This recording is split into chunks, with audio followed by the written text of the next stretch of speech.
Assalamualaikum warahmatullahi wabarakatuh. Sahabat yang beriman, sepeninggal Ibrahim, Ismail kecil kehausan dan kelaparan. Ia menangis meronta-ronta. Bunda Hajar bingung, makanan dan minuman sudah habis. Air susunya juga sudah tidak bisa keluar lagi. Sementara di tempat itu tak ada sedikit pun yang bisa dimakan dan diminum. Tempat itu pun amat sepi. Hajar pun berlari ke sana kemari, bolak-balik hingga 7 kali putaran antara Bukit Safa dan Bukit Marwah untuk mencari air. Pada saat kebingungan tersebut, tiba-tiba muncullah malaikat Jibril menolongnya. Dan tiba-tiba muncul sebuah sumber air memancar deras dan amat jernih dari dalam tanah. Malaikat Jibril berseru, "Zam-zam, zam-zam." Artinya berkumpullah. Maka air pun berkumpul menjadi sebuah mata air. Alhamdulillah, Bunda Hajar dan Ismail pun segera meminum air itu sampai hilang rasa dahaganya. Dan air itu pun kemudian dikenal menjadi air Zam-zam. Sejak dulu sampai sekarang, sumber mata air Zam-zam tidak pernah berkurang, apalagi kering.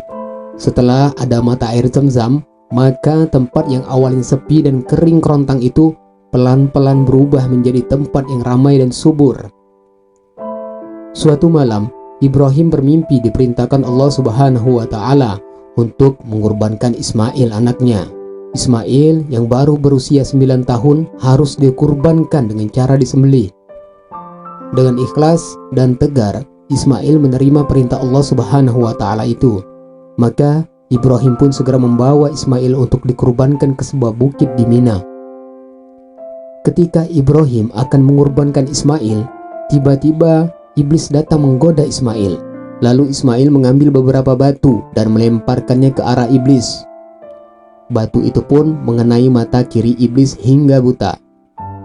Dengan kecewa, iblis pun pergi. Ia gagal menggoda Ismail. Nah, itulah asal mula kewajiban melempar jumroh bagi jamaah haji.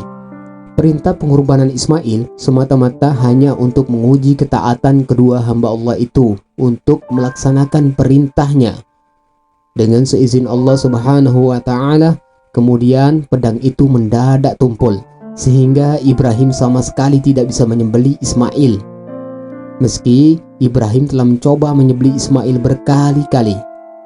Padahal pedang itu sangat tajam dan bisa mudah membelah batu dengan sekali tebasan. Pada saat Ibrahim kebingungan, tiba-tiba Allah Subhanahu wa Ta'ala menyuruh malaikat menggantikan pengorbanan Ismail dengan seekor domba dari surga. Domba itu dulu pernah dikurbankan oleh Habil putra Adam. Sejak peristiwa itulah kemudian dikenal ibadah kurban dan rutin dilaksanakan oleh umat Islam setiap tahun pada bulan Zulhijjah hingga sekarang. Allah Subhanahu wa Ta'ala kemudian menyuruh Ibrahim bersama Ismail untuk membangun Ka'bah di Mekah. Lalu keduanya bergotong royong membangun Ka'bah dari batu-batu besar. Pada saat itu ada sebuah batu besar yang menjadi injakan Ibrahim saat menyusun batu-batu menjadi bangunan Ka'bah. Dengan mukjizat dari Allah Subhanahu wa Ta'ala, telapak kaki Ibrahim sampai membekas di atas batu itu. Batu itu pun kini dikenal sebagai Maqam Ibrahim. Tempat itu kini menjadi tempat sholat para jemaah haji. Ismail hidup sekitar tahun 1911 sampai 1779 sebelum Masehi dan diangkat menjadi nabi pada tahun 1850 sebelum Masehi. Ismail 2 kali menikah dan dikaruniai 12 putra dan seorang putri. Dari keturunannya itu kelak lahir Nabi Muhammad SAW. Ismail wafat pada tahun 1779 sebelum Masehi di Mekah. Wallahu a'lam bishawab.